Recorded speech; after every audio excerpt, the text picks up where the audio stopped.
Le podcast En quête de soi est une enquête pour apprendre à mieux se connaître et comment prendre soin de soi tous les jours.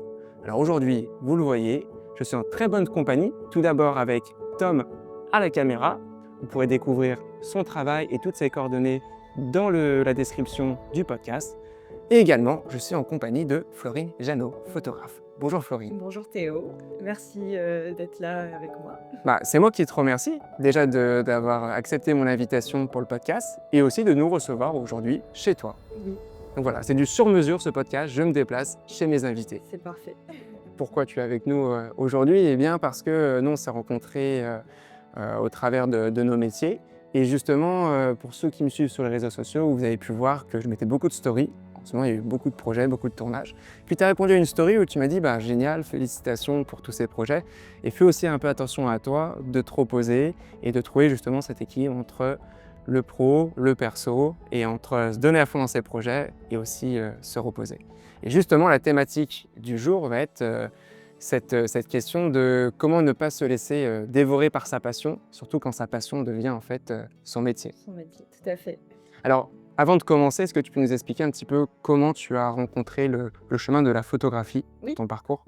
oui, oui. Et bien, du coup, c'est vrai que ces 2 sujets sont étroitement liés, donc le bien-être et la photo, et je peux bien en parler parce que moi-même, j'ai beaucoup travaillé sur ces 2 sujets, en tout cas l'entrepreneuriat, et comment être bien, en tant qu'entrepreneur.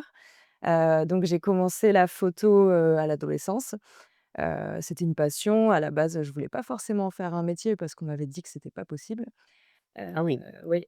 Qui t'a dit ça? Moi, j'arrive d'un milieu où je viens du Vaucluse, et c'est vrai qu'on avait les photographes de quartier qui ont tous coulé, quand il y a eu, le numérique qui a débarqué dans les années, 2000, ouais, un peu 2000-2005, et du coup, c'était un métier, et c'est vrai qu'avant que je me mette à mon compte, qui était un petit peu en perdition, et donc j'ai pris la vague un peu du retour de la photographie de mariage, en 2012 à peu près. Donc j'ai commencé, à faire d'abord des photos pour les copains, au collège, au lycée, j'étais un petit peu la photographe du lycée qui faisait les photos de classe, et puis, j'ai fait des études en communication, donc je voulais être, chargée de communication ou directrice artistique, donc Ouais. un peu dans le même domaine, et j'ai rencontré beaucoup de portes en fait, au fil de mon parcours, en tant qu'étudiante. Je me suis mise à mon compte à la base pour, un peu payer mes études et voir un petit peu si je pouvais faire 2-3 shootings ou 2-3 mariages, comme ça. Et t'as quel âge à ce moment-là? J'avais 20 ans.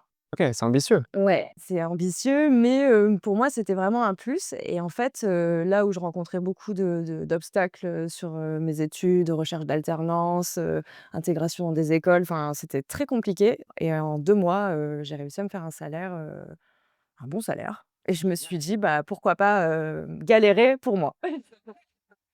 Donc ça, c'était en 2014-2015, et voilà, et depuis, je travaille à fond sur cette vie-là, et en tant que photographe, et plus spécialement, dans le mariage du coup, où je prends beaucoup de plaisir à faire des reportages. Tu t'es dit, s'il y a du temps à investir, autant l'investir sur moi et mon projet en fait. C'est ça.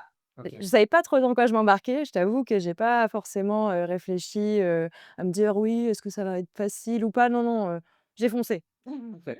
C'est après que je me suis dit: «Ouh là, dans quoi je me suis embarquée?»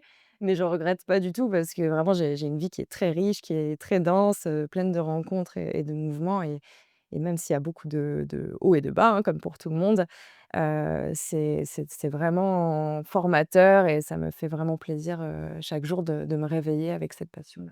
Et est-ce que tu trouves que c'était une bonne chose justement, ne pas se poser de questions et d'avancer et on verra après? Juste un plan A. Oui, après je pense que c'était un peu l'insouciance de la vingtaine, puis j'avais rien à perdre. J'avais jamais connu le salariat, j'avais pas d'argent, j'avais pas, de crédit, de loyer, enfin en tout cas j'étais libre quoi, donc moi, pour moi 200 € c'était déjà énorme. Donc si déjà je vendais une séance, j'étais super contente, et après petit à petit j'ai découvert un petit peu, le dessous de ce que c'est que d'être indépendant, en France. Totalement. Et j'ai appris en fait sur le tas, mais que ce soit, d'un point de vue, technique, d'un point de vue commercial, d'un point de vue, gestion d'entreprise et gestion de soi. C'est intéressant la gestion de soi parce que, comme toi, j'ai commencé à 20 ans aussi. En plus, parce qu'à côté, j'avais mes études et une activité Et ce que j'ai vraiment découvert cette année, c'est qu'en fait, dans l'entrepreneuriat, bah, la limite entre le pro et le perso, elle est minime parce que tu es ton propre patron, tu es ton propre chef. Donc tu es, avec toi-même, en entreprise, avec toi-même aussi dans la vie perso et souvent les problèmes dans le pro viennent vite dans le perso ou inversement. Et comment toi, tu as réussi à trouver ce juste milieu pour pas que ça soit brouillon et que tout soit mélangé, Alors ça m'a pris beaucoup de temps et c'est un travail que je continue à faire. Je pense que dès que je relâche, bah, ça se voit en fait, ça se ressent. Je pense que la plus grosse difficulté en étant indépendant, surtout dans les métiers de l'image, c'est la solitude et moi, c'est là où j'ai découvert que, bon, je suis un être considérablement social et j'ai besoin je me nourris avec les gens et j'ai besoin d'être entourée. Je pense qu'on le voit à la caméra. Et ce qui s'est passé, c'est qu'avant le covid, donc on n'en parlait pas en fait de cette souffrance qu'on peut avoir, face à l'isolement en travaillant chez soi. Et en fait, avec le covid, on a commencé à en parler et là, je me suis dit: «Ouais, en fait, je suis pas folle, en fait». Moi, je pensais que c'était moi qui avais un problème et donc j'ai commencé à essayer de segmenter, vraiment d'une bonne façon, ma vie pro et ma vie perso et je travaille encore là-dessus parce que, bah, il peut arriver à ce que je commence à travailler le soir parce que, bah, mon bureau est ici. Mais j'essaye d'éviter au maximum pour maintenir justement cette frontière qui est hyper importante, pour être bien sur du long terme, en tout cas.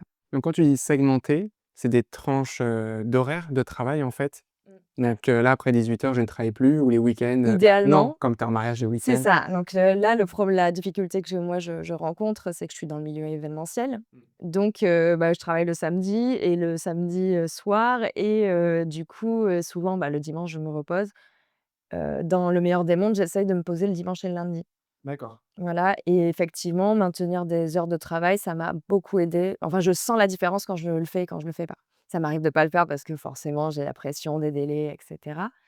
Mais quand, je me dis: «Bon allez, je me lève à 7 heures, à 7h30, 8 heures, je suis, sur mon bureau» et que j'arrête à 17 heures, 17h30, qu'ensuite je vais faire mon activité physique et que le soir je me pose, donc que ce soit avec Mmh. des amis ou avec, mon copain, je me sens 100 fois mieux que si, je bosse jusqu'à minuit, que je me lève à 9 heures parce que j'ai bossé trop tard et que finalement je bosse jusqu'à 18 heures, que je sors pas de chez moi. Enfin, Je suis d'accord. c'est hyper important. Après, ça demande beaucoup de discipline et c'est pour ça que je fais le point tous les mois de me dire: «OK, comment ça s'est passé ce mois-ci? Est-ce que, il faut revoir ça? Est-ce que tu es allé sur tes limites à cet endroit-là?» Donc tu trouves aussi du temps pour toi, pour Oui, te faire un feedback oui, hyper important. et te dire: «Je suis dans une démarche, en fait, de progression, donc est-ce que là, ce que je me suis dit, mes nouveaux horaires, je les tiens et comment je peux améliorer si j'ai pas tenu?» Un peu dans cette dynamique-là Ouais, ou? ouais, tout à fait. Non, moi, ce qui m'aide beaucoup, c'est que j'ai un bullet journal. Donc, je note beaucoup. Je suis quelqu'un de très anxieux de base, et je sais que ma gestion émotionnelle, c'est mon pilier central dans la gestion de mon entreprise et dans ma gestion de ma vie personnelle aussi. Du coup, j'ai un bullet journal où j'essaie d'être le maximum organisée, essayer de pas être trop surchargée aussi de travail parce que, bah, sinon ça frôle vite le burn-out. Et j'essaye aussi de noter, bah, comment je me sens, donc j'ai des points couleurs, en fait, chaque jour, pour savoir, est-ce que je suis dans le rouge, donc ça veut dire que je suis vraiment dans un état où je suis soit en fatigue, physique, soit en fatigue nerveuse, ou alors je suis dans le vert et ça veut dire que je suis bien, j'arrive à affronter toutes les étapes de ma journée, sans difficulté et que je vois que quand je maintiens ma routine, de vie personnelle et professionnelle, je me sens beaucoup mieux sur le mois. Donc les couleurs sont plutôt vertes. Et du coup, tu as parlé de discipline. Est-ce que tu as toujours été discipliné ou c'est quelque chose qui s'apprend et on peut le devenir? Alors je pense que j'ai appris à être disciplinée par mon éducation. Moi je suis fille de militaire, donc Ah oui, à la maison, c'était, ça filait droit. ça filait droit et je remercie énormément mes parents d'ailleurs pour cette éducation parce qu'ils tournaient ça aussi autour du jeu, «Va ranger ta chambre avec tes frères et sœurs» et c'était on avait, 10 minutes top chrono et moi j'adorais ça. Et donc il y avait quand même, j'avais quand même, beaucoup de règles à la maison. Mais pas dans l'extrême, hein, dans le bon et aujourd'hui, je continue à me dire: «Bon, bah, voilà, au moins 2 fois par semaine, je fais du sport, au moins, et si je le fais pas, bah, c'est vrai qu'après, des fois, il y a des semaines où c'est plus Pas toujours. difficile. Voilà, donc il faut aussi lâcher prise à certains moments, donc ça aussi, j'apprends à le faire.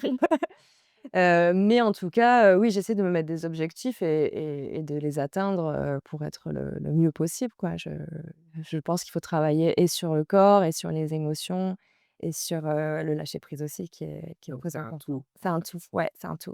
c'est une balance, en fait. Pour moi, tout ça, c'est une balance et c'est un petit dosage et des fois, le moindre petit, Et ça débordement et écart, en fait, il se ressent sur les autres domaines. Donc c'est un travail sur soi, mais qui est, hyper enrichissant et quand on atteint l'harmonie et j'ai réussi à l'atteindre alors que je partais de très loin, c'est juste fou, en fait. C'est juste fou de savoir, enfin, pour moi, la vie est un jeu. Quand je suis bien comme ça et que j'atteins, tout cet équilibre dans ma vie, tout est un jeu et tout est plaisant et tout est cool, en fait. bah, tu as vraiment une âme, entrepreneuriale en tout cas, tu Oui. vis, enfin tu fais de la gamification quoi, tu vois la vie comme un jeu et le but c'est de gagner de tous les niveaux. C'est ça. Et du coup cet état où tu t'es vraiment, sentie bien, tu l'es là en ce moment ou c'est des choses, ça arrive par, Ça arrive. spontané? Oui, c'est un peu Ouais. spontané. Moi, je suis quelqu'un de très changeant, je suis quelqu'un de très vivant, donc j'ai des gros hauts et j'ai des gros bas. L'idée, c'est d'accepter, en fait, bah, toutes les parties, voilà, de l'ombre et de la lumière, hein. De toute façon, ça crée du contraste et s'il y a que de la lumière, on ne se rend pas compte aussi qu'on est que dans la lumière. Donc j'essaye aussi d'embrasser, ces moments où c'est moins fun et plus douloureux. Hem, C'est un beau message d'amour, oui, et justement, moi ça me fait penser à l'autocompassion oui, parce que tu dis: «Il faut être indulgent avec soi-même». Moi c'est quelque chose où j'ai du mal avec moi-même à être indulgent. Chaque fois je me mets des objectifs, peut-être insurmontables et du coup, ben, tu arrives pas à les atteindre et du coup, à chaque fois, tu as l'impression que tu es pas assez bien et tu vois que le négatif alors que tu vois déjà le chemin que tu as mmh. parcouru et comment on peut faire justement pour apprendre à se mettre peut-être des objectifs moins hauts ou à être plus indulgent avec Oui. soi-même? Alors, moi, je dirais que ça passe beaucoup par l'observation. OK. Je me suis rendu compte d'une chose, c'est que finalement ce qui va nous faire du mal et ce qui va nous mettre dans le down c'est nos pensées et c'est l'attachement qu'on fait à ce down, à l'instant T.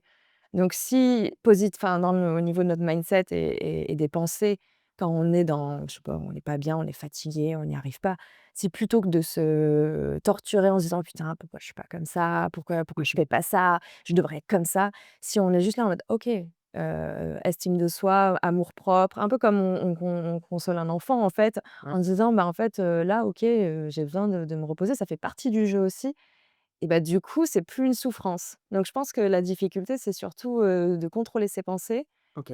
et du coup, pour les contrôler, pour moi, c'est l'observation. C'est-à-dire que j'observe tous les mécanismes en interne, de me dire: «Ah OK, là, je suis dur avec moi-même» et du coup, d'essayer de me distancer de cette pensée et c'est ça qui m'a permis, petit à petit de toucher un équilibre. Alors attention, hein, ça revient toujours, hein.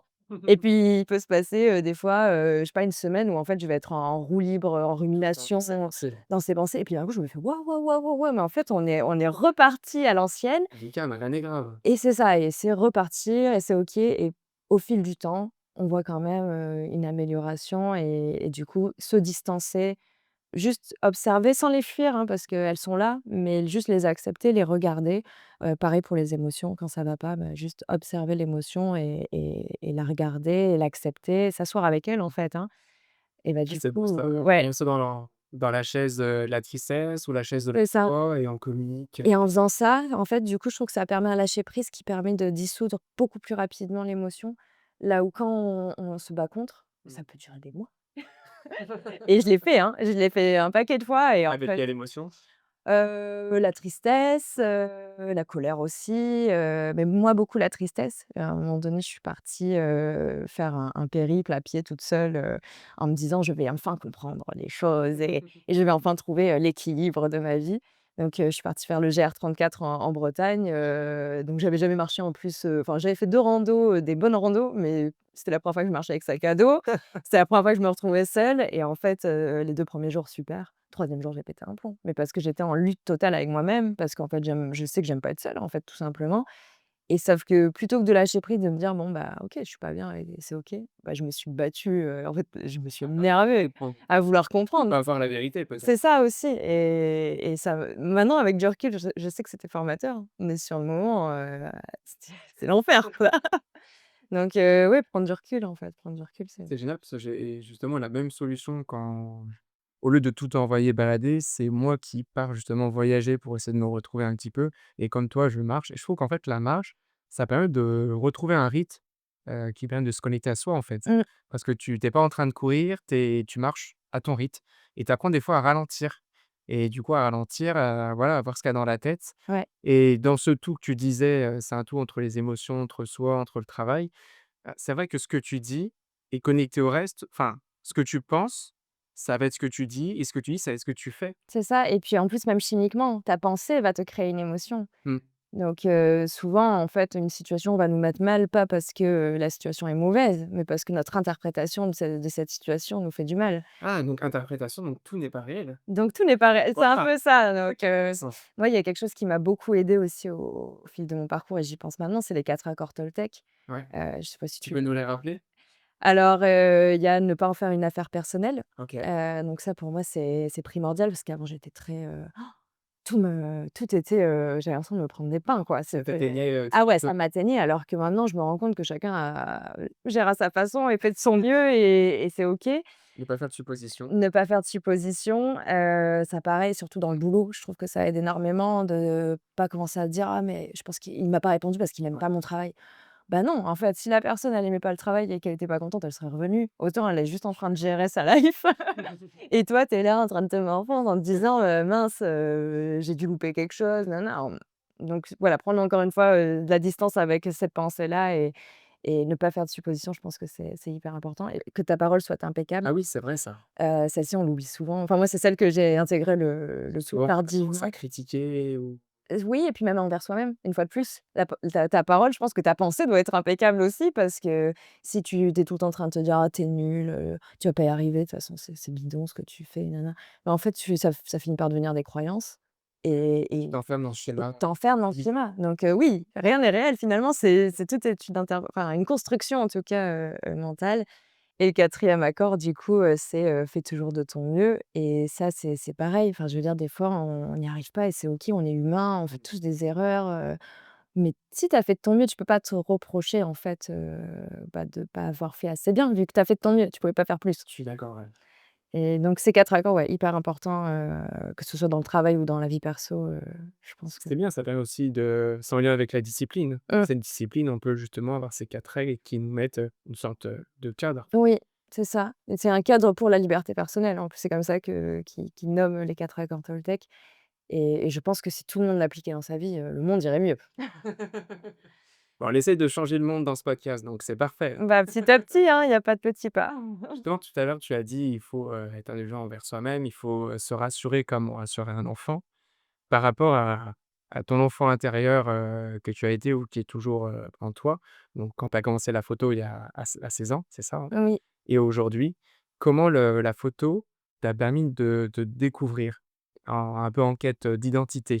ouais. Ça t'a permis de te découvrir toi-même ou de te surprendre? Non, je pense qu'il y a 2 aspects, à différencier. Il y a la photo dans la partie, uniquement photographique, créative, qui pour moi n'a pas énormément bougé parce que c'est justement relié à mon enfant intérieur et je pense que c'est mon enfant intérieur qui fait les photos, clairement.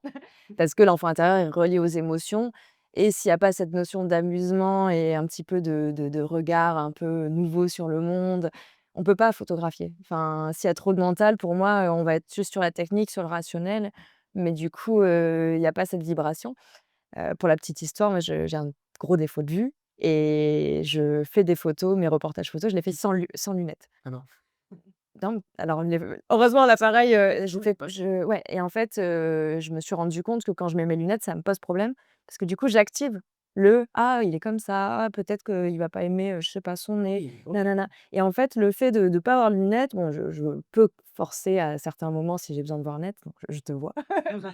Mais je peux rester dans ce flou un peu créatif, qui me permet en fait de plutôt aller, capter, ce que je ressens pour prendre la photo, OK. plutôt que d'aller activer mes méninges et me di j'ai pas de pensée en fait quand je fais des photos. Il y a pas de pensée et c'est uniquement sur le ressenti, émotif, relié du coup, à l'enfant intérieur et à la créativité et ensuite, le deuxième point, c'est, l'entrepreneuriat où là, sur le coup, bah, ça va être la gestion de l'enfant intérieur et du côté rationnel et du côté, mental, quoi. Donc, c'est un peu plus dur pour moi l'entrepreneuriat parce que je pense que, bah, concilier les 2 c'est assez difficile et combien de photographes sont hyper passionnés mais n'arrivent pas à vivre de leur passion.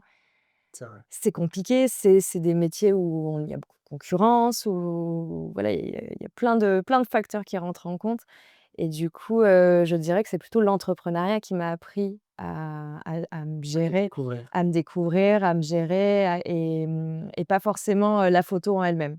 D'accord. J'ai remarqué d'ailleurs à un moment donné où j'ai appris, enfin j'ai commencé à faire de la photographie sans notion technique.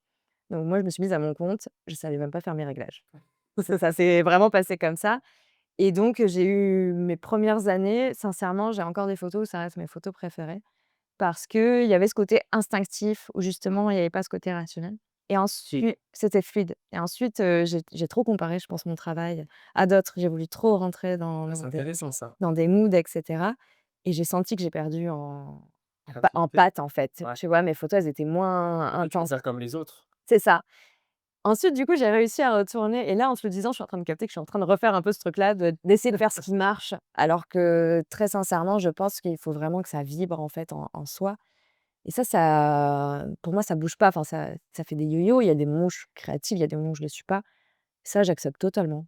Je sais qu'il y a des moments, pendant 2 mois, je vais être pas dedans, j'ai pas envie. Puis d'un coup, je sais que je vais avoir ces petites flammes-là qui me rallument. Je dis: «Oh, j'ai envie de faire ça, j'ai envie de faire cette photo-là, ce shooting-là». Donc ça, c'est pour moi, c'est hyper, simple et fluide en moi. Par contre, le côté entrepreneurial, là, c'est vraiment un travail de tous les jours. OK. Parce que, bah, déjà, il faut la discipline de: «OK, il faut que je bosse, il faut que je tienne mes délais», et créer un cadre assez, ferme, mais en étant souple pour, nous permettre d'être et notre propre patron et notre propre, employé. C'est ça. Faut il y a les 2 casquettes en fait. C'est ça, Mais ce qui est difficile, c'est que justement, tu choisis l'entrepreneuriat, donc tu refuses un cadre et de travailler un peu sans cadre. Mais ce que j'ai compris, c'est que il faut se créer son propre cadre. c'est ça, Et je me suis aperçu que dans ma vie, j'ai toujours été bon pour entrer dans des boîtes. On est bon à l'école, mais l'école, c'est pas l'école de la vie. Après, on fait des études et tout. Et quand on rentre dans un bureau, ben, on est bon pour ce poste, mais ce poste n'est pas forcément adapté à nous. Toujours nous qui nous adaptons à la situation. c'est ça, Et quand tu es dans l'entrepreneuriat, ben, si tu sais pas qui tu es, tu peux pas te créer un cadre qui te correspond. clairement. Clairement, mais c'est ça qui est génial, en fait, moi, je dis souvent à mes potes: «Oh, ma patronne, elle est cool». Mais parce que c'est vrai. Ce que je leur dis, ils va laisser sur taper d'eau là aujourd'hui. Oui, mais parce que, je sais que quand je sais pas, par exemple, là, cet après-midi, je sais que je vais aller faire du shopping. Bon, on est jeudi, on est en pleine semaine, je suis censée retoucher, mais je sais que j'ai pas pris de jour off, lundi.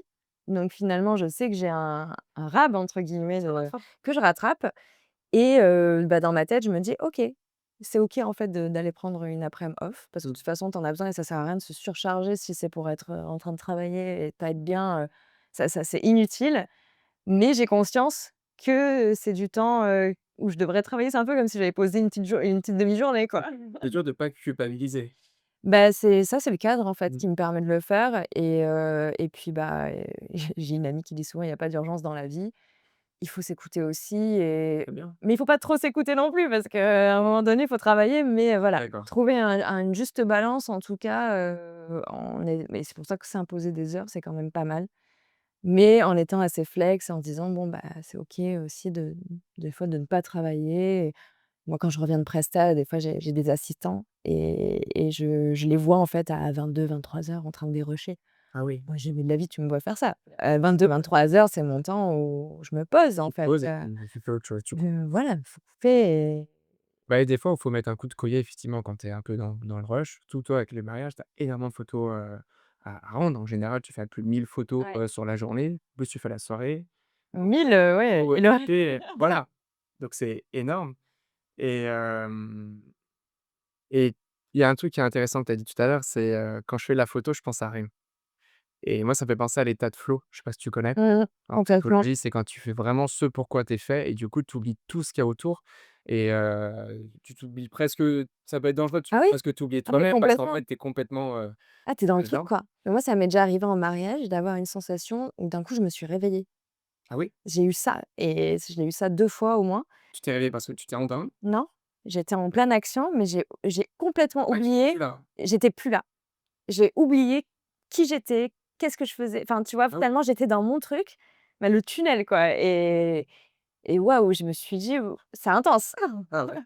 Très intense, très intéressant parce que je sais aussi que, bah, c'est à ces moments-là où je suis plus créative, quoi. Mmh. Mais oui, je pense qu'il faut faire attention à justement à être dans ce flow-là et se permettre d'avoir ces temps-là de flow, mais de retomber aussi, Ça fait penser au dessin animé, je sais pas si tu connais Soul? oui, où justement, ben, Ah oui, quand il joue de l'instrument. exactement, dès qu'il joue son instrument, pour lui, c'est un peu sa mission de vie et c'est là où il est à sa place et Mmh. il oublie complètement tout ce qu'il y a autour et dans ce dessin animé, justement, il montre aussi que, ben, ça peut être dangereux, le fait de trop s'enfermer dans ce flow-là C'est ça et parce qu'en fait, la passion, c'est un feu qui nous allume et qui permet de et qui briller peut te consumer. et voilà, exactement, qui peut te Ouais, dévorer aussi à l'inverse. encore une fois, cette notion d'équilibre, du feu, OK, Tout à fait. mais un peu d'eau pour calmer le Est-ce feu, que quoi. toi, tu as dû découvrir tes limites pour justement, ben, éviter de mettre de l'huile sur le feu et essayer de diminuer un peu ce feu quand des fois il s'enflamme trop. Mmh. Comment tu as fait justement pour découvrir tout ça? Est-ce que c'est l'expérience au fil des années, ou avec les erreurs ou du coup tu Mmh. dis: «Bah, je ne referai pas»? En fait, moi, c'est bah, disons que j'ai pas trop le choix, c'est-à-dire que mon corps, en fait, mon corps, il a pas de demi-mesure. Mmh. C'est genre si je vais trop loin, il s'arrête. Il te Alors je peux plus fonctionner. OK. Je fonctionne plus. Donc j'ai fait, plusieurs burn-out.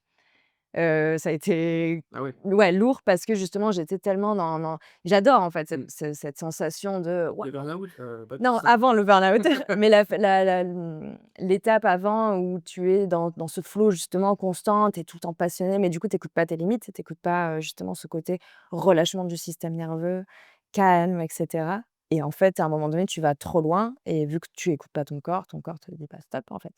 Là, tu arrives pas à te lever, tu es fatigué, tu es triste, tu as tout en fait, tu as une Parce que explosion les émotions. c'est ça, tu as une explosion émotionnelle et puis tu as une perte de sens aussi d'un coup. Tu te dis: «Waouh, mais en fait, pourquoi je fais ça? Mmh. Qu'est-ce que j'ai à prouver? Nin enfin et donc moi, ça a été, bah, vraiment des gros downs, en fait, qui m'ont permis de comprendre mes limites. J'ai beaucoup travaillé sur moi et je pense que c'est grâce à mon travail parce qu'en fait, je c'était un peu un échappatoire pour moi, la photo. D'accord. Enfin, le shooting en soi, oui, mais c'est surtout la retouche, le côté, commercial, communication et en fait, moi, j'étais à fond dans le taf tout le temps. Comme ça, je pensais pas à ce qui se passait autour Retour, ouais. et du coup, bah, des fois, j'allais trop loin et oui, il y a eu 2 fois, en tout cas, où ça a été vraiment trop intense, mais parce que je m'arrêtais jamais. Donc j'avais jamais tu vois, cette sensation de: «OK, là, c'est cool, il y a rien à gérer, en fait».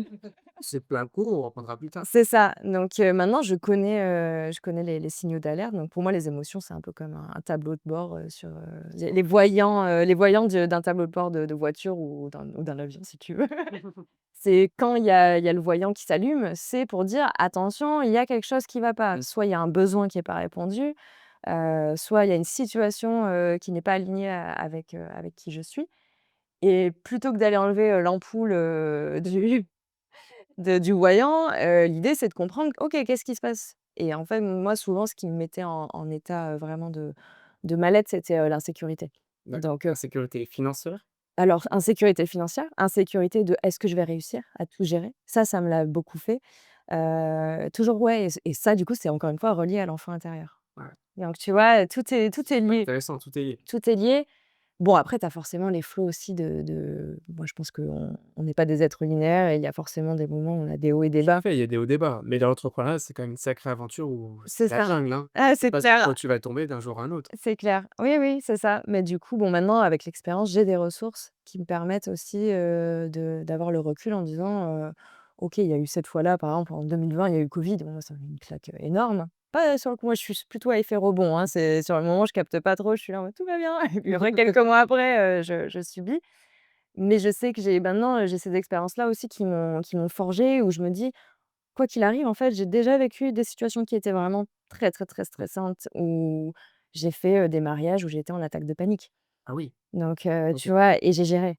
J'ai Parce que quelque chose ne se passait pas comme prévu ou non, parce que j'arrivais pas parce que j'avais trop forcé et que je m'étais pas écoutée, que je m'étais pas assez reposée et du coup, j'ai trop et j'avais plus assez d'énergie, en fait, pour, faire comme il faut ma prestation et du coup, plutôt que de me dire: «Bon, bah, je me pose et ça va repartir», bah, non, je continuais et je me disais: «Mais ah, pourquoi je suis comme ça? Pourquoi je suis pas bien?» et du coup, ça force. et du coup, l'anxiété augmente et ton feu explose et tu peux avoir, ouais, des crises d'angoisse, des attaques de panique, Donc on n'est pas obligé de faire l'expérience du burn-out j'espère pour pas. elle va se connaître. Parce qu'il y a tout ce tableau de bord avec ces informations, ces Ouais. émotions et et ouais, si tu aurais une astuce à donner à quelqu'un, par exemple, pour prévenir un peu ce moment de surcharge, comment on ça serait quoi toi, ta recommandation? Mmh, Un peu lifestyle? je dirais plutôt l'observation, Donc l'observation de soi, prendre le temps tous les jours d'aller faire un petit check-up à l'intérieur, en fermant les yeux quoi, en disant: «OK, comment je me sens? Est-ce que je suis pas en train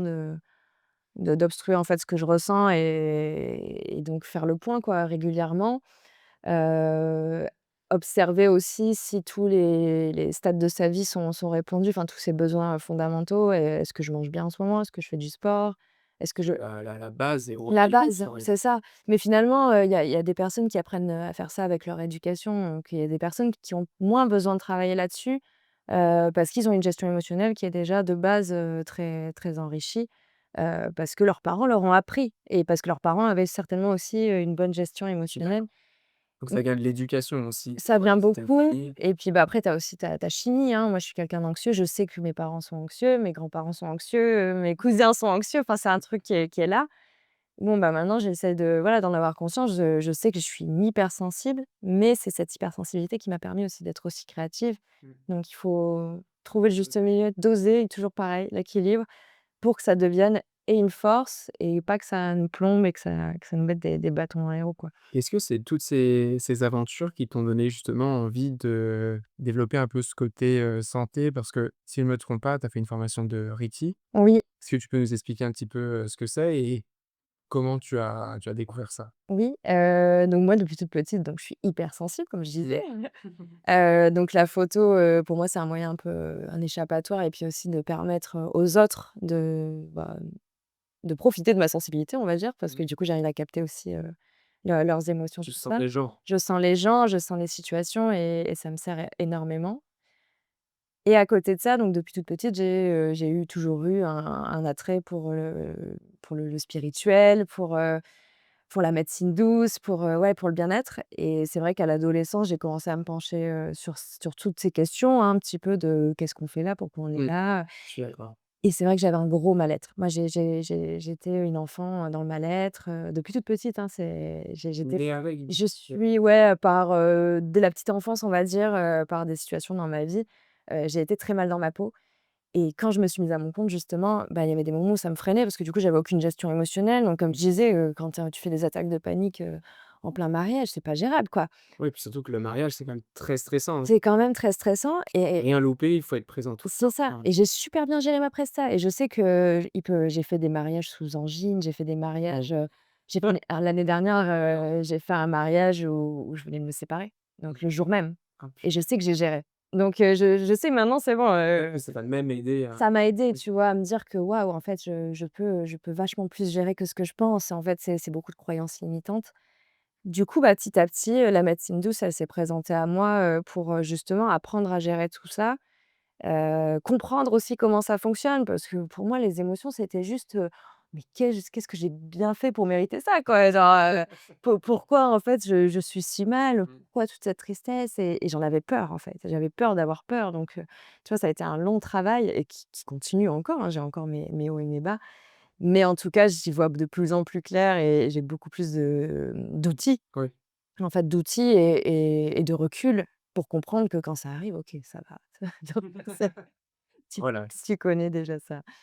Mais on a tendance, nous, l'humain, à se concentrer sur ce qui va pas. On voit beaucoup plus le négatif que le positif. Bah, déjà, on est le seul animal qui stresse par anticipation. C'est-à-dire que le danger n'est même pas arrivé qu'on est déjà en train de stresser. C'est ça. Mais le stress, c'est un moteur aussi. On a été Se mettre en mouvement. Et exactement. après, les émotions, c'est ça, hein, je crois la racine, latine, ça veut dire mouvement, c'est motion, quelque chose comme ça. Mmh. Donc il faut s'écouter pour se mettre en mouvement. C'est ça. Et finalement, dans le travail, c'est pareil.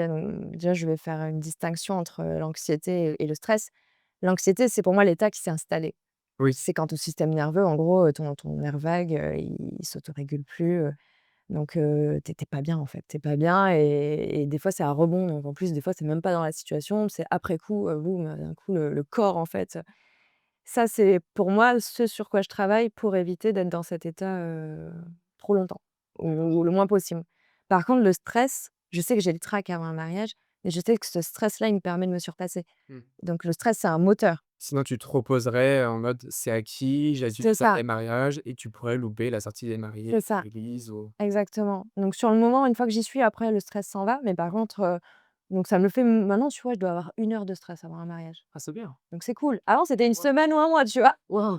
Par contre, avant ma saison, je sais que j'ai toujours une période où pendant 2 3 semaines, je vais être, je sens que ça monte, ça monte, ça monte. Une fois que j'ai fait le premier mariage, ça redescend. Parce que je me dis: «OK, tu es capable, tu sais faire» et puis, bah, au fil des expériences, j'ai fait plus de 100 mariages.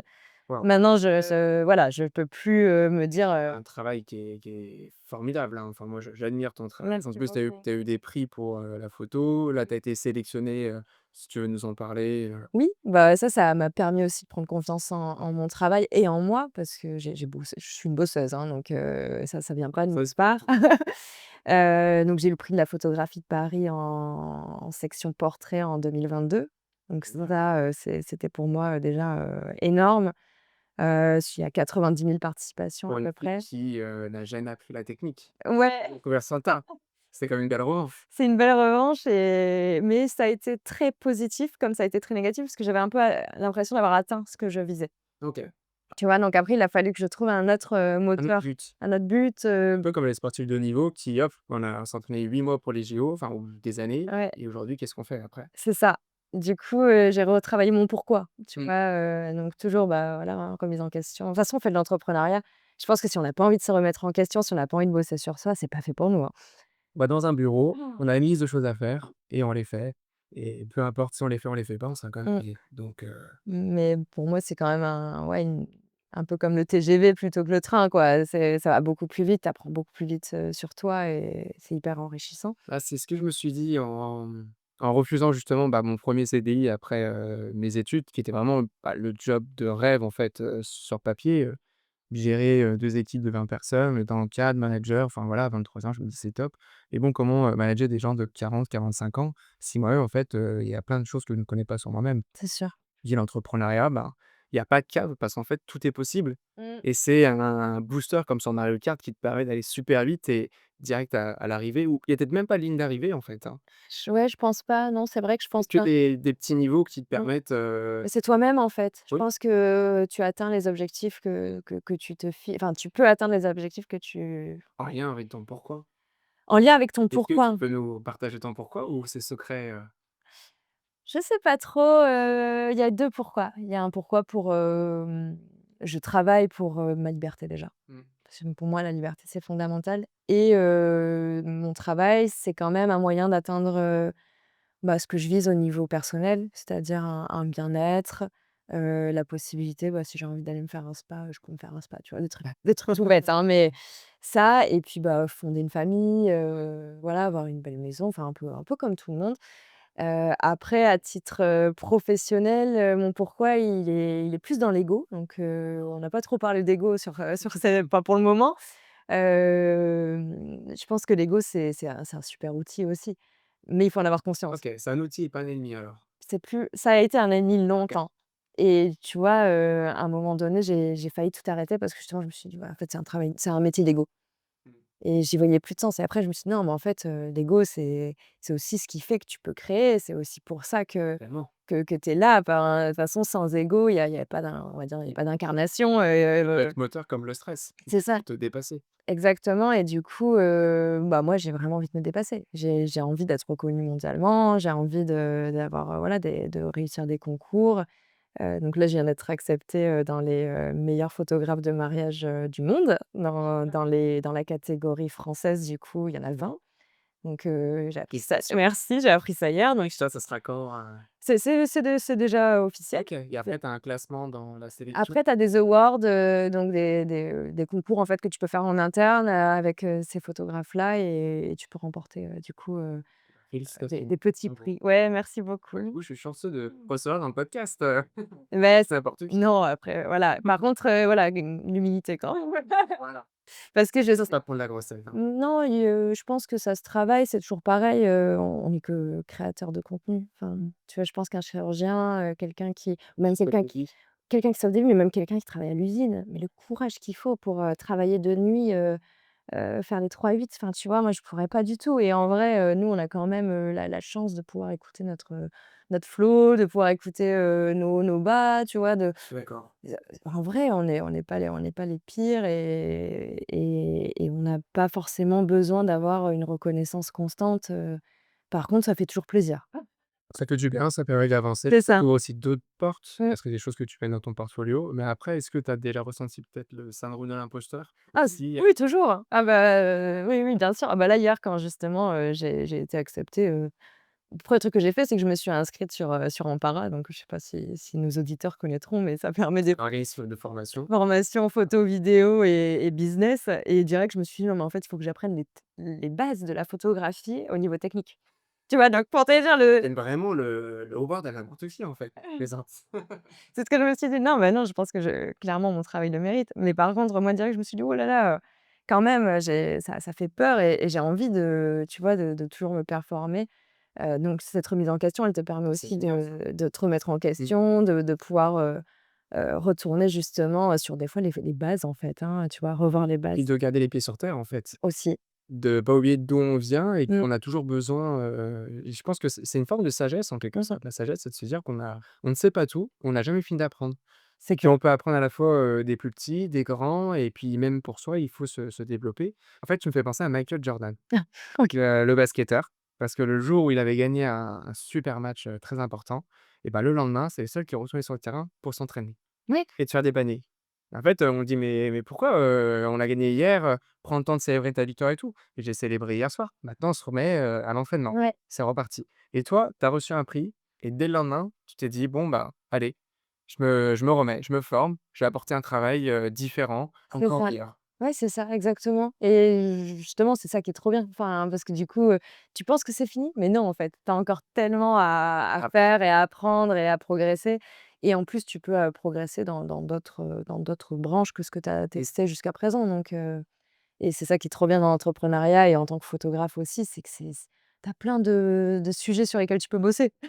totalement. Que ce soit la gestion client, que ce soit le posing, que ce soit, la Toutes les technique. casquettes, en fait. Ouais, c'est ça. Bah, tu en as je sais pas combien, hein, ça c'est clair. Et puis même, Toi, ce qui te plaît, je pense que c'est la relation client. moi, ce qui me plaît vraiment, Bien, c'est la communication. ouais. Moi, ce qui me fait le plus kiffer dans tout ça, c'est la communication, c'est créer du Mmh. contenu, créer une histoire, en fait et que ce soit l'histoire de mes clients, mais aussi mon histoire. Parce que du coup, c'est aussi, grâce à mes reportages que je m'identifie aujourd'hui en tant que personne, parce que, bah, c'est une partie intégrante de ma vie et je voyage, beaucoup, pour mes photos, pour mes reportages photos de mariage. Donc c'est toujours une façon pour moi de, voilà, de progresser, et c'est génial, quoi. Il y a pas de limite. Et surtout que dans ce métier qui est quand même humain, parce qu'il faut communiquer, hein, quand on est avec ses clients en tant que photographe ou vidéaste, toi, tu as une niche, le mariage, c'est une histoire différente à chaque fois. Chaque marié a une histoire différente et on a toujours ce premier rendez-vous, on a besoin d'apprendre à connaître ses clients. Moi, c'est ce que je dis souvent, c'est tomber amoureux de vos clients, en fait. Prenez le temps d'apprendre à les connaître. Mmh, Ou un mariage, c'est quelque chose de spontané, parce que c'est juste un seul projet. Mais en amont, tu as plein de rendez-vous pour découvrir leur histoire, pour préparer le mariage, le jour J. c'est Et le ça. jour J, bah, c'est le jour de match, il faut tout Ouais, donner. c'est ça. Après, ce qui est bien avec le mariage et qui, moi, avec un profil anxieux, me rassure beaucoup, c'est que la trame est souvent la même.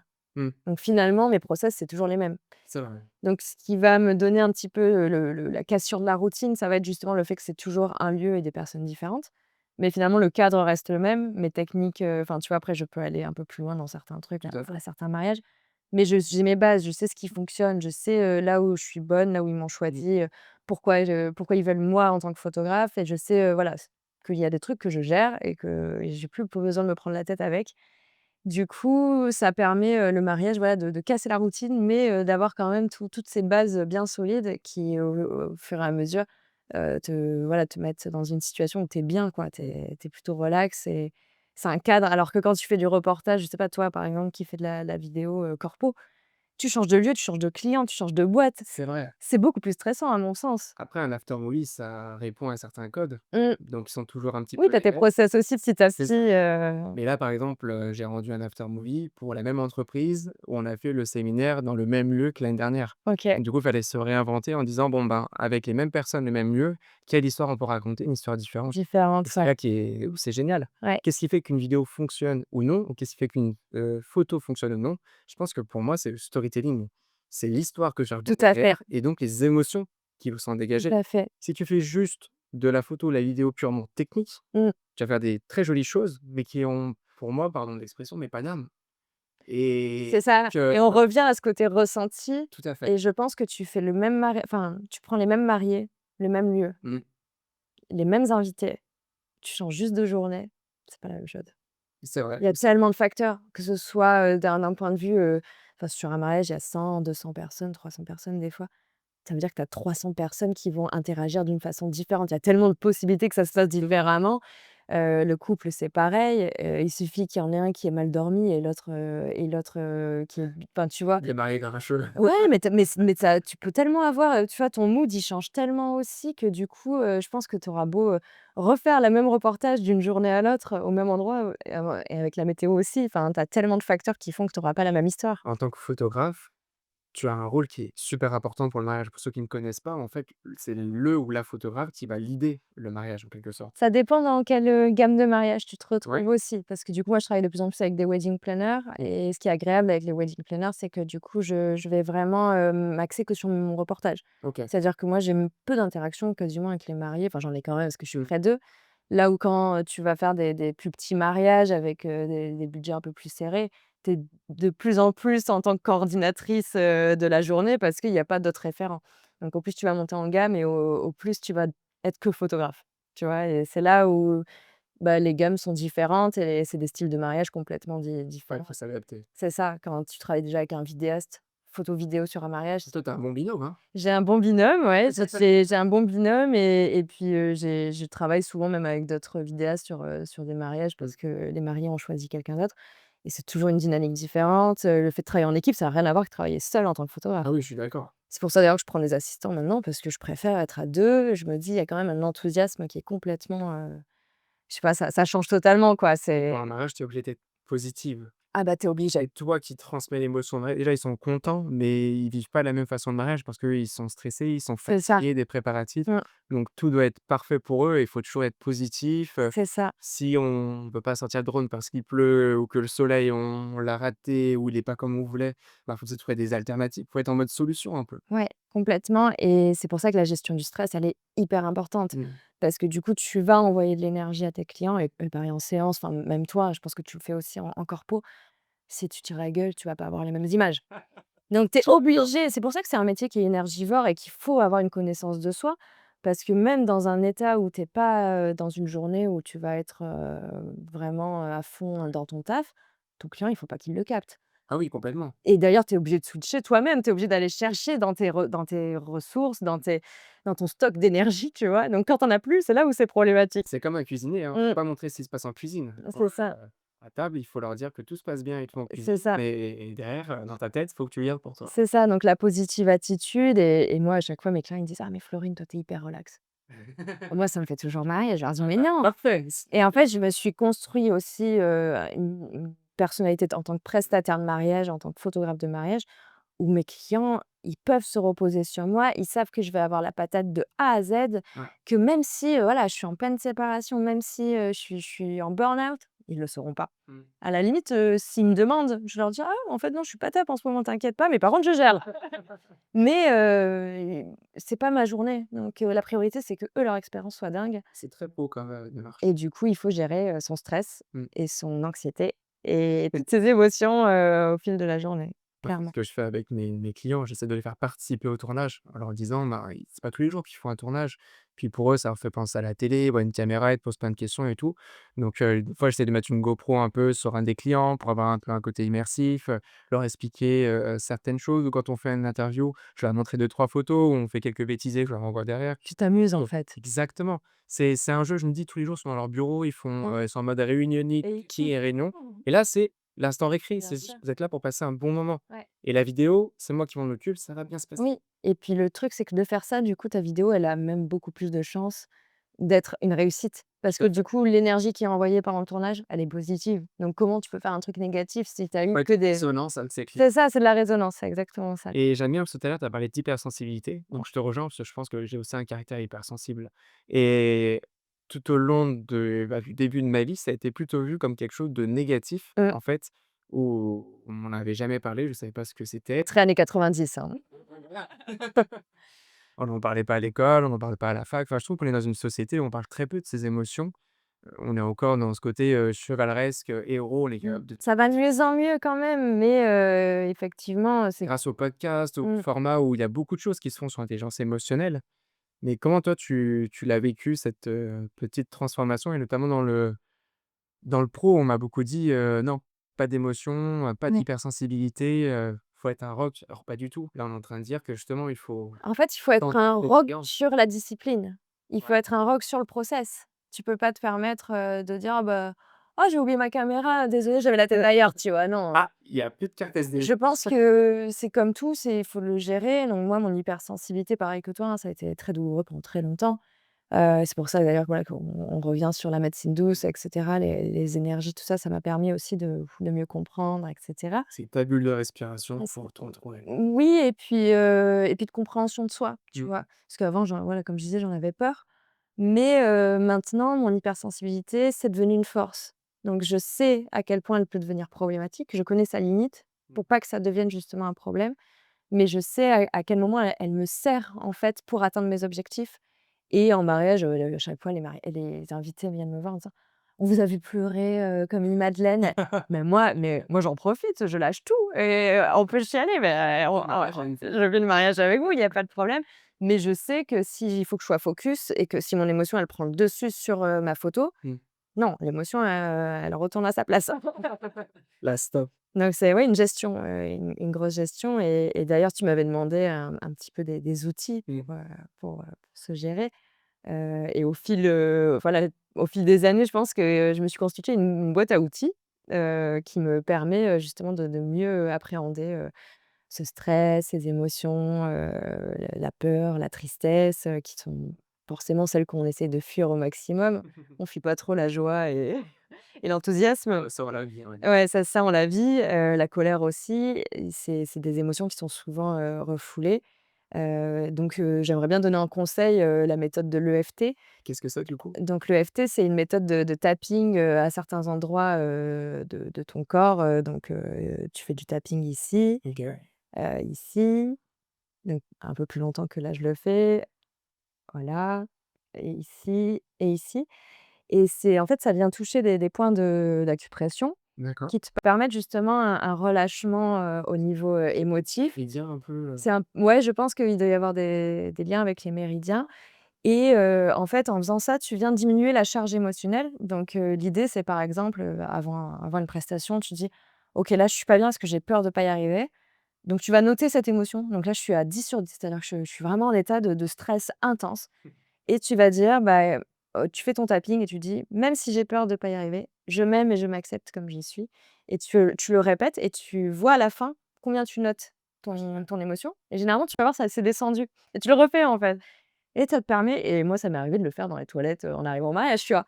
Parce que, voilà, j'avais besoin de gérer, je voulais pas que mon client, il voit que je suis Mmh. stressée. Bon, après, une fois que je suis lancée, moi, ça va, ça part. Mais par contre, c'est un super outil, Ça, c'est une super bonne méthode. c'est une super bonne méthode. Donc ça, c'est une des premières méthodes qui fonctionne beaucoup. Bon, après, chacun trouve aussi sa méthode, hein. Tout à fait, les outils, ça dépend de chaque personne, mais c'est bien de se constituer déjà une boîte à outils, je suis C'est d'accord. ça. Donc l'EFT, hein, Mmh. on peut OK. trouver sur YouTube, c'est assez, accessible. Ensuite, il y a la cohérence cardiaque, donc que tu dois connaître, Donc c'est avec la respiration, avec la respiration. le cycle. Oui, donc il y a plusieurs méthodes. Moi, j'ai une petite application qui s'appelle, Petit Bambou, OK. sur mon téléphone. Ça prend 5 minutes, dans ma voiture si j'ai besoin. Respiration en 5 temps, pause de 5 temps, expiration en 5 temps, pause de 5 temps et tu fais ça 5 minutes. Ton système nerveux, il se relâche et ça permet aussi de vachement diminuer le stress. C'est génial, c'est tout simple. C'est tout simple Mmh. et en soi, la cohérence cardiaque, on devrait tous, moi, j'en fais même des fois quand je suis en retouche à fond parce que j'ai tendance à pas à m'énerver parce que j'ai trop d'enthousiasme, en fait, tu Mmh. vois? Trop de feu. Donc je sais que des fois, je fais Tu vas des aller trop vite et voilà et je suis trop à fond, en fait, tu vois? C'est le feu follet et du coup, je vais prendre ce temps, pour faire, de la cohérence cardiaque pour une pause, et ça permet tu vois, de relâcher et de retourner, tranquillement en ancrage, en tout cas et en alignement, sur ton action en cours, quoi. totalement. Voilà et puis, bah, après, comme tout le monde, hein, la méditation, Ouais, ça on l'a vu avec Christian Boiron du coup. voilà, j'avais bien écouté le podcast et qu'il en parle aussi et ça, c'est super. Je pense que Ça rejoint ce que tu disais, c'est une forme d'observation. oui, après, c'est pas si simple de méditer quand on n'a jamais médité parce que justement, on a un peu peur de ce qui se passe à l'intérieur. Donc, il faut prendre le temps aussi. Moi, je fais pas forcément de méditation trop, assise. Mmh. Assise au calme, mon cerveau, il s'active trop. Ça va être plutôt je vais aller faire de la piscine, tu vois? Et je vais essayer de Après, il faut trouver, voilà, sa zone de sa méthode. méditation, hein. Mmh. Ça peut être justement le sport, ça peut être autre chose. Déjà, quand je cours, je trouve que c'est une forme de méditation. Je cours sans musique Mmh. parce que je suis incapable de connaître de la musique, parce qu'il faut que j'écoute mon corps. Mmh. Sinon, si le cours est de la musique, c'est pas le mien, il y a un décalage et je peux pas faire une Ouais, je suis d'accord. performance. Et je trouve que c'est aussi effrayant, en fait, de faire le calme en soi. Dans l'épisode juste avant, j'ai interviewé du coup Marc, qui est mon prof de yoga et il me parle de cette retraite dans le silence qui dure 10 jours, Waouh! qui est énorme et il va falloir que je la teste parce qu'on en avait parlé ensemble donc je Ah, c'est un truc que j'aimerais bien tester aussi, ouais, on pourrait y aller ensemble si tu veux. bah, écoute, pourquoi pas? Par contre, il faut pas parler aussi, hein. Ah oui, on parlera pas. C'est dommage, On voilà. se fera des Ensemble, mais on s'est pas vus. on se fera des signes. Mais je pense que c'est important de faire le calme et de faire le ouais, le vide en Oui. soi et en fait, il y a pas de vide, à l'intérieur de nous-mêmes. Il y a beaucoup de choses peut-être qui traînent et qui doivent être traitées, beaucoup de dossiers qui sont ouverts et qu'il faut, réorganiser, qui sont importants. Une fois de plus, c'est l'interprétation de ce que tu vas en faire. C'est ton Exactement. mental et c'est les pensées que tu vas avoir sur, je sais pas, tu as mal au ventre. Si tu te dis: «OK, j'ai mal au ventre et ça va passer», tu vas avoir moins mal au ventre que si tu dis: «Oh, pourquoi j'ai mal au ventre? Mon Dieu, j'ai un contrat dans sur l'air, comment je vais faire?» Tu vois? Ça c'est forcément parce que du coup, tu vas aller mettre de l'énergie là-dedans et tu vas créer En fait, j'ai besoin un de cette, moteur. surstimulation un peu et quand on est dans l'entrepreneuriat, ben, il y a tellement de projets qui gravitent Mmh. autour de ce qu'on fait, tellement de choses qu'on peut faire. Tu vois, dans une seule niche avec le mariage, tu peux faire plein de techniques que tu veux tester, et du coup, tu peux partir un peu dans tous les sens et je trouve que c'est difficile de se poser, hein. Ouais, je suis d'accord. C'est pas simple, mais il faut se forcer. Mmh. Je pense qu'il faut se forcer parce que sinon, sur le long terme, je pense que c'est pas gérable. Combien de photographes, vidéastes j'ai connus qui ont fait des burn-out? Ouais. Tous, en fait, je crois. Il y en a pas qui l'ont pas fait, quoi. On a tous, et puis c'est normal, on est dans un métier créatif qui est relié à la sensibilité, donc on est des personnes qui sont on vibre et on n'est pas juste en acte de présence Mmh. et du coup, forcément, on va se prendre, un petit peu plus les tempêtes, en pleine face, quoi. Il y a une autre image qui m'a beaucoup aidée, au fil de mon développement, dans le bien-être, c'est, le fait d'être un lac, enfin je suis le lac et Ouais. c'est juste la surface de mon lac qui est impactée et donc les émotions sont à la surface du lac. Donc ça, c'est l'ancrage en fait, donc l'eau du lac de toute façon, elle va rester là. Par contre, tu peux avoir une tornade en haut, une tempête qui fait qu'il y a beaucoup de vagues et l'idée, c'est de se repositionner en tant que lac et pas en tant que surface du lac. Cette notion. Ça m'a beaucoup aidée, pour comprendre justement qu'est-ce que c'est l'ancrage et Comment tu pourrais définir l'ancrage? l'ancrage, comment dire? D'un point de vue, énergétique, l'ancrage, c'est d'être, vraiment ancré à la terre et au ciel et avoir une bonne liaison entre les 2. Donc ça, c'est la partie, énergétique. Dans la partie, plutôt, mentale, en tout cas entrepreneuriale, je dirais que c'est le fait d'être bien avec soi, Mmh. de se sentir, complet, de se sentir, C'est basket. bien dans ses baskets, c'est ça, tu bien Sa peau. bien dans tes pieds, quoi, et c'est vrai que, bah, on perd tous un petit peu, cet ancrage à certains moments et c'est normal, surtout dans la vie moderne qu'on mène et encore plus quand on est entrepreneur. Donc l'idée, c'est de prendre ce temps aussi de et le courir, c'est super. Courir, Mmh. nager, Faire du sport. Bah, moi, c'est mon triptyque, mmh, c'est le sommeil, la nutrition et le sport. Si je déroge à une de ces 3 règles, forcément, je vais partir en live parce que, je vais travailler le soir et je vais pas dormir correctement, donc je serai moins efficace sur un tournage et je vais faire des erreurs bêtes. ouais Bah, style oublier sa carte SD et du coup, tu vas t'énerver, et c'est un cercle vicieux. Si tu manges pas bien, bah, tu commences à faire des excès et après, ben, tu deviens un peu ce que tu manges, donc ouais, tu ressens pas forcément une bonne image de toi et le sport, c'est super important pour avoir ce ouais. sas de décompression. Ah mais complètement, moi le sport ça a changé ma vie et il y a vraiment un avant-après, quand je fais du sport. Donc j'essaie de faire, 3 fois 40 minutes, dans la semaine. C'est le bon rythme pour moi, C'est bien. mais ça change tout. Mmh. Ouais, c'est vrai que ça change tout. Pourtant j'étais pas sportive et on m'avait collé un peu l'étiquette de: «Toi de toute façon, tu y arriveras pas». Tu vois? Et puis maintenant, Challenge. ouais, ouais, ouais, moi j'ai enlevé toutes les étiquettes qu'on m'avait collées et c'est celle-ci, ça a été la plus agréable à enlever parce que vraiment, être bien dans son corps, ça change tout et du coup, tu te sens beaucoup plus, bah, ancré et beaucoup mieux avec toi et quand il t'arrive un peu des difficultés dans ta vie, bah, tu les gères mieux parce que tu as déjà cette estime de toi, tu as une hygiène de vie. Enfin, c'est l'hygiène de vie, en fait, hein. Tout à fait. Mmh. Mais comment tu as réussi justement à prendre ce recul? Parce que tu l'as dit tout à l'heure, en fait, quand on est entrepreneur, on a plein de casquettes différentes. Mmh. On est, dans la com, on est dans la compta, on est dans l'opérationnel, on a la stratégie, on est aussi l'artiste créatif. Comment tu as réussi à prendre du recul sur toutes ces personnalités? En fait, il y a entre me dire, «OK, moi je suis Florine, je sais qui je suis, et j'incarne différents rôles, Mmh. mais je me perds pas dans tous ces chemins un peu». Moi, j'essaie de m'amuser dans chacun des rôles, en fait, c'est un petit peu ça, qui m'a permis de ouais, de constater, qu'il y a tellement de rôles différents dans le métier enfin, dans l'entrepreneuriat. Hem, mais oui, je dirais, ouais, c'est ça, c'est prendre du plaisir dans chacun. Je sais que j'essaye de faire ma compta quand ça m'amuse un minimum. C'est pas si simple, mais il y a forcément des missions qu'on préfère à d'autres. Mais je pense que tout peut être plaisant en fonction de comment tu le regardes, quoi. Ouais, c'est intéressant. Le regard que tu vas porter sur ce que tu fais. Ouais. Mmh. Oui et puis la concentration que tu vas mener dans une action, elle va faire que du coup, tu t'établis totalement dans cette action, donc c'est un peu cet état de flow encore une fois, mais tu peux, prendre du plaisir à laver une table, Ouais. en vrai. Si tu te concentres à bien la laver et cetera, tu vois? C'est Bah, c'est de connecter à l'instant présent un peu. c'est ça, exactement. Ah, moi, j'ai eu de la chance parce que, justement, quand je me suis lancé dans mon activité là en janvier vraiment à plein temps, j'avais peur de partir dans tous les sens et je me suis fait accompagner par un incubateur de vidéastes, donc avec des coachs, et je trouve que c'est super important de demander de l'aide, en fait. De se dire qu'on n'a pas la sainte vérité, Mmh. qu'on a besoin d'avoir un regard extérieur, et j'ai eu 2 coachs formidables qui m'ont accompagné pendant 4 premiers mois, et 4 premiers mois ont été difficiles parce que je suis au format digital nomade Mmh. aussi, donc cette notion d'ancrage, je l'ai pas Oui. géographiquement. Bah, tu peux l'avoir autrement. Tu peux la Exactement. tu peux l'avoir autrement dans ta routine. Ça peut être, tout bête, hein. Moi, je me masse le visage le matin, ce genre de petits trucs, de petits rituels.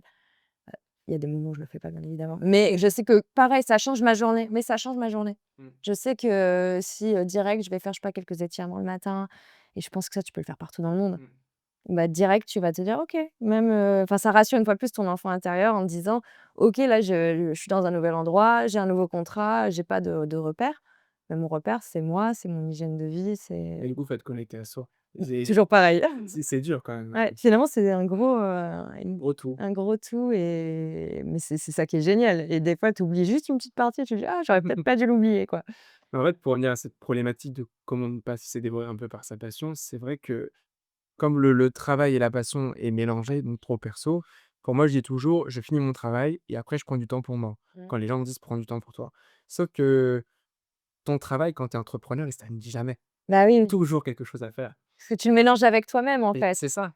Et aujourd'hui, j'essaie de voir les choses un peu à l'envers en me disant: «C'est d'abord du temps pour moi Ouais. et après je fais mon Mais travail». ça se travaille et ça vient aussi, de l'estime de soi. Je pense qu'il y a d'ailleurs beaucoup de créateurs de contenu photo vidéo qui ont une mauvaise estime d'eux et c'est aussi ce qui fait qu'on a autant besoin d'être reconnu Mmh. dans notre travail et dans nos photos et je pense que c'est un moteur à la base, tu vois?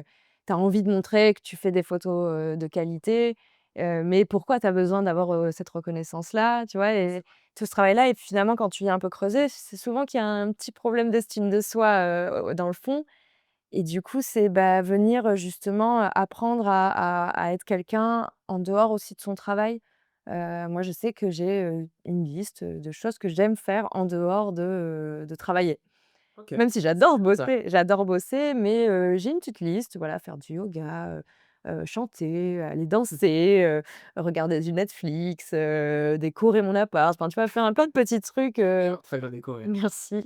Aller chiner, faire de la photo argentique, si je veux refaire de la photo, mais sans tu vois? C'est des petits trucs que du coup, parfois je me dis: «OK, là, je suis en vacances, donc je vais pas toucher mon numérique et je vais pas toucher mes photos, pour le boulot, pour les mariages, tout ça, mais par contre, je vais peut-être pouvoir faire des photos pour moi, pour mes copains, pour ma famille». Parce que dans cet équilibre, je trouve qu'il y a le faire et l'être. Mmh. Et bah, en tout cas, moi, c'est mon point de vue, je suis beaucoup dans le faire, à faire beaucoup de projets, enchaîner des tournages et tout, et m'accorde peu de temps à être dans l'être, Mmh. justement, pour se passer des choses que les gens ne voient pas, en fait. Mmh. Se faire son sport, de prendre du temps pour soi, être seul aussi des fois, ça fait du Oui, bien, c'est un repos, mental et social. oui. Et toi, tu arrives à trouver justement cet équilibre entre les 2. Tu accordes autant de temps à l'être qu'au faire? J'essaye, je suis plus dans le faire aussi, ça c'est Mmh. certain, parce que je culpabilise très rapidement, quand je fais pas quelque chose que je m'étais dit: «Oh j'aimerais le faire». Mais ça se travaille et je pense que c'est connecté à l'instant présent. C'est à des moments, juste, je sais pas, tu es en train de boire un verre avec des copains, bah, juste arrêter de penser à ce que tu vas faire après, tu vois? Ou ce Mmh. que tu as fait avant et juste les regarder. Tu vas les regarder et te dire: «Ah». «Bah, qu'est-ce qu'il y a Florine? Vous êtes beaux les gars». Non, mais ouais, mais et puis finalement, moi, c'est aussi ça qui me booste mon inspiration, c'est ces moments de joie, ces petits moments de vie tout simples Mmh.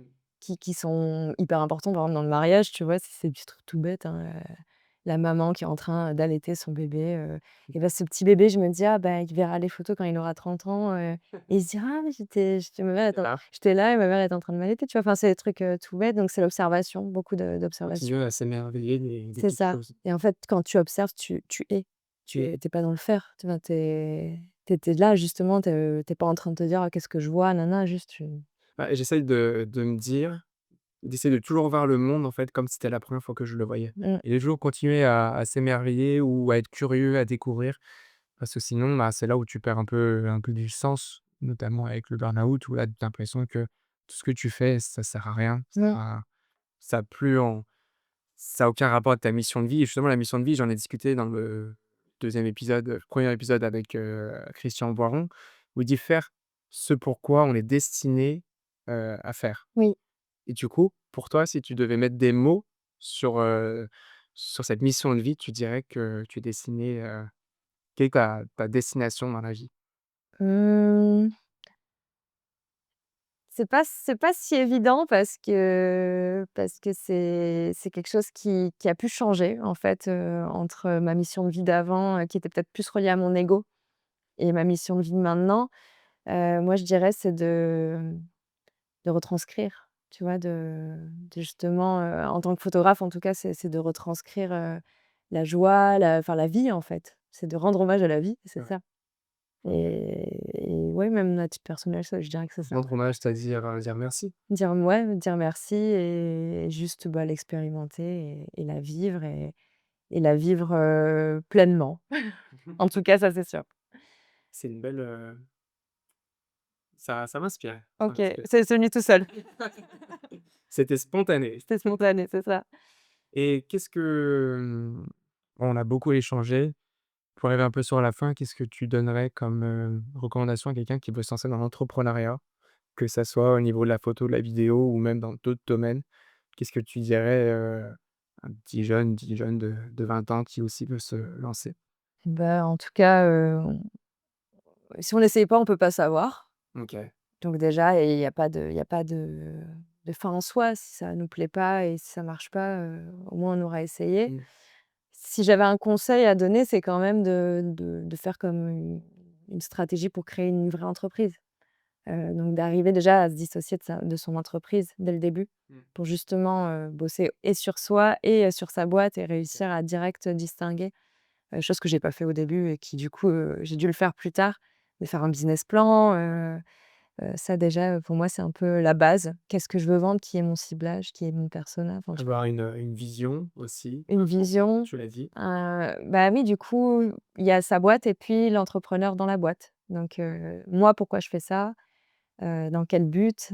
Qu'est-ce que je veux? Qu'est-ce que veut l'entrepreneur aussi? C'est ça. Mmh. Donc je pense dissocier, en fait, l'entreprise de l'entrepreneur OK. et ça peut être super parce que du coup, si l'entreprise tourne, mais que l'entrepreneur n'est pas épanoui et bah, du coup, il va de suite savoir qu'est-ce qui va pas en tant qu'entrepreneur, dans son entreprise.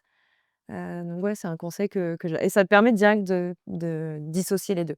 En tout cas, de pas, tu vois, tout Mmh. mélanger et de tout faire enflammer et de pas prendre personnellement, bah, par exemple, je sais pas, on rend son premier reportage et le client dit: «Bah, j'aime pas le résultat». Ça arrive. Bah, si tu es pas dissocié de ton entreprise, bah, Mmh. tu prends tout pour toi et tu te dis: «Mais en fait, je suis une merde, quoi». Et puis le lendemain, tu as plus envie de faire de photos. C'est ça. Alors que si c'est ton entreprise, tu dis: «OK, bon, bah, soit peut-être que c'était pas mon client que je visais», ce qui est possible, peut-être que, j'ai des lacunes techniques, peut-être j'ai des lacunes en retouche et cetera. Tu remets en question, mais tu te remets pas en question en tant que toi, en tant qu'individu. Ça, je suis vraiment d'accord avec toi. Donc c'est hyper important. Alors que si tu mélanges tout d'un coup, bah, la moindre remarque, Mmh. le moindre truc, ça va se répète par terre, quoi.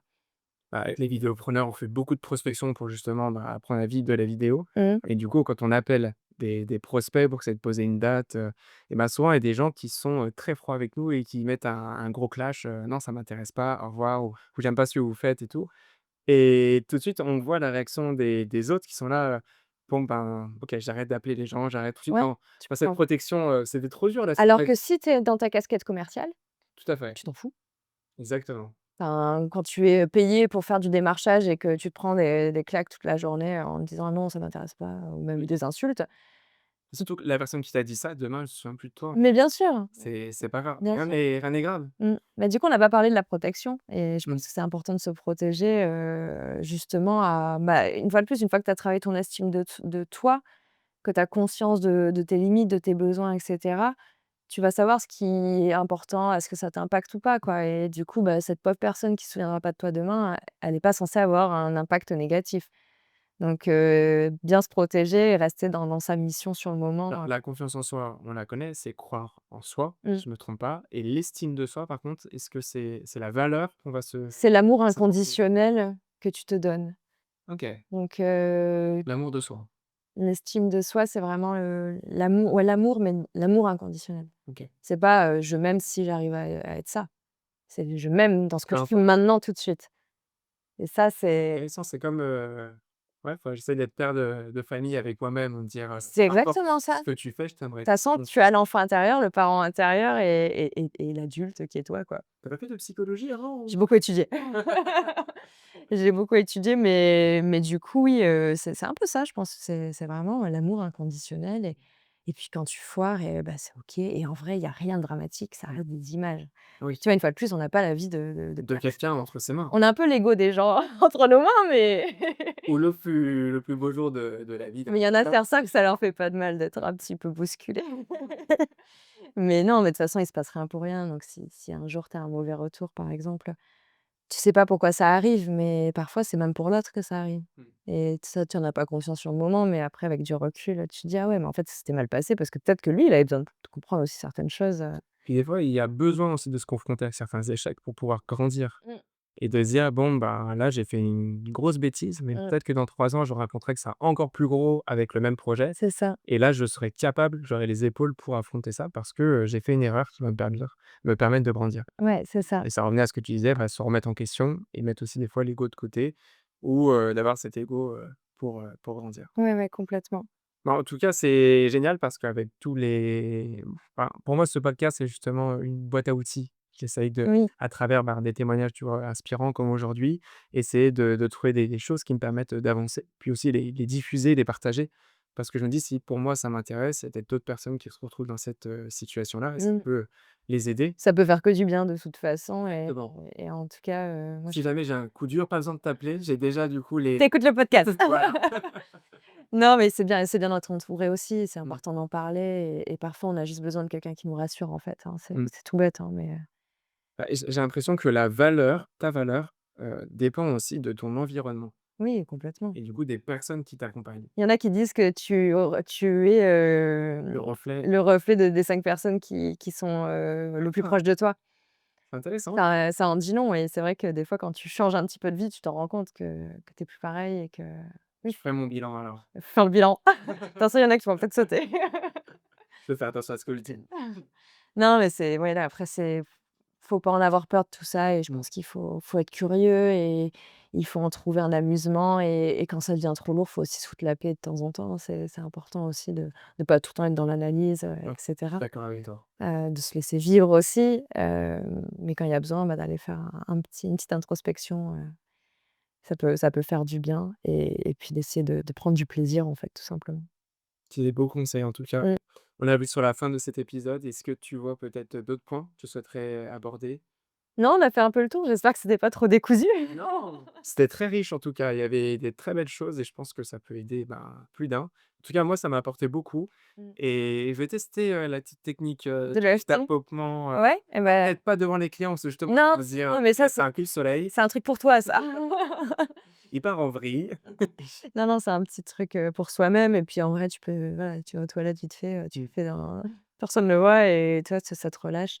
On est tous pareils, hein, de toute façon et puis il faut voilà, faut être conscient qu'on est tous humains et qu'on On est humain, c'est ça. on est voilà, on fait de notre mieux. C'est un très beau mantra sur lequel on restera, je pense, Mmh. faire de son mieux. En C'est tout ça. cas, essayer de tendre, vers la meilleure version de soi-même Mmh. et être, 1 chaque jour, meilleur qu'hier. C'est On ça. va essayer. Bon, en tout cas, un grand merci Florine Avec plaisir. pour, toutes ces informations qui sont riches. J'espère que ça pourra vous aider. N'hésitez pas en tout cas à nous faire des petits retours, les 5 étoiles pour le référencement du podcast. Très important.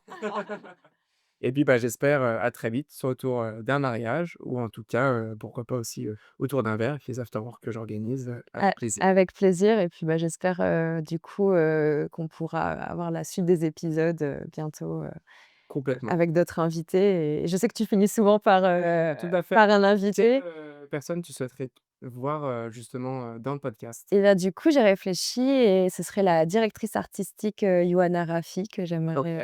que j'aimerais voir dans ce podcast et je sais que c'est une personne, qui a beaucoup à dire aussi et ce serait hyper enrichissant, ouais, pour tout le monde, je pense, de l'avoir, sur ce podcast. Ça marche, c'est noté, mission acceptée. Trop bien. Du coup, j'en donne un petit message. Avec plaisir en tout cas.